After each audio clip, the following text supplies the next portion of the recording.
Hello, and welcome to Glenn ZB TV for Monday, the show that puts Glenn ZB up your Periscope. I'm bringing New Zealand to the world, and the world to New Zealand. There's a lot of theories going on about why whales keep killing themselves. And no matter how many times we push them out to sea, they come back again and try and kill themselves again. Some people are saying they can't detect farewell spit with their sonar. Some people are saying it's something to do with earthquakes. That they're worried about something weird happening to them in the ocean when there's an earthquake. I'm not sure what could be weirder than dying on a beach, because you're supposed to be in the water and not on a beach. But anyway, so there's a lot of theories floating around. Excuse the pun. I don't understand why we don't just lead them to it. There seems to be some talk today about them exploding once their carcasses rot inside. So I get that we don't really want them there for that. We'd rather have that happening out on the ocean. But yeah, just leave them alone. There are other suicidal animals. I've done a bit of research on this morning. It turns out, lemmings, not as suicidal as we're led to believe. That's all a myth. What happened was Disney heard about that myth, and they went out to film it, and then it didn't happen because it was a myth. So they created a big turntable, and they put actual lemmings on and just flicked them off into the river and filmed it. And then they won an Academy Award for that documentary, so that's interesting. However, there was a bridge where dogs committed suicide at one end of the bridge. They'd jump off the bridge. That turned out to be because there was a whole lot of mink living below, and they smelt delicious to the dogs. So the dogs went after them, but they couldn't actually see that it was very high, and so they would get that wrong. So that's just another demonstration of how stupid dogs are. And there is a breed of ants that will explode themselves as a self-defense mechanism, sort of like the suicide bombers of the insect world. So that's interesting. So that comes back to the whales exploding themselves. Maybe that's what they're doing. There's just hundreds of suicide bomber whales at farewell spit. I don't really care. They're obviously just a lot stupider than we thought they were. I don't know why people get so caught up with whales. The big gay out happened over in the weekend.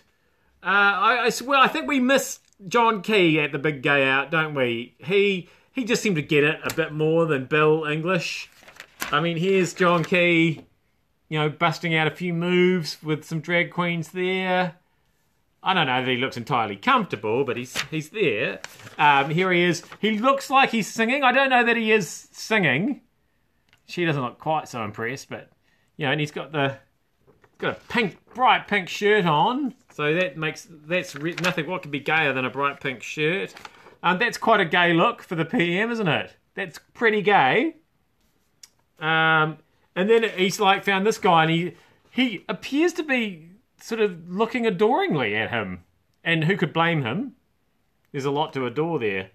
And then you contrast that with Bill's performance over the weekend.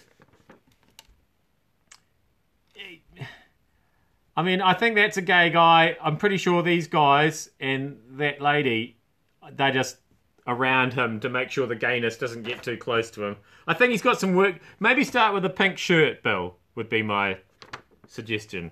So yeah, certainly John Key. I mean, he's been at it a few years, obviously, but I mean he's really got his gay on there, hasn't he? You got a way to go, Bill. I'm still confused by these countries that have more than one leader position.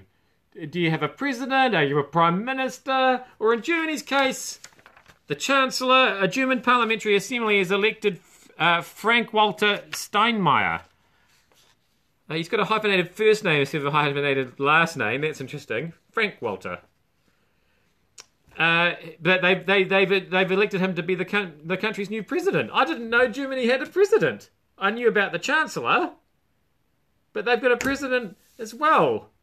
That must get very confusing as to who's in charge of what. You know, it's like, I thought you were hanging the washing out. No, you were hanging the washing out. I mean, that's just in my house. We don't really have a chancellor or a president. I try and do what I'm told, but I get myself into trouble if I anticipate what I'm going to be told. Sometimes I wasn't supposed to hang the washing out because it was a special kind of washing. This has got off topic. We're not really talking about Germany anymore, so we'll move on to my last topic today, which is more relevant to the Glenn ZB household because it's Valentine's Day tomorrow here in New Zealand, and that's a lot of pressure for a bloke. But I've taken inspiration from the fact that Domino's in America has a wedding registry. That sounds quite romantic. So I think I'm going to go on there and see if I can get some romantic ideas. Yes, Domino's Pizza is what I'm talking about. You can have an entire pizza-themed wedding extravaganza. Come on, we all feel sexy and romantic when we think about pizza, don't we? Doesn't that make you want to just fall in love all over again? Yes? No? Any ideas? Anyone? Anyone out there at all? Time's tick, tick, tick, tick, tick, running out. I'm Glenn ZB. Thanks for having me up your Periscope. I will see you back here again tomorrow on Valentine's Day.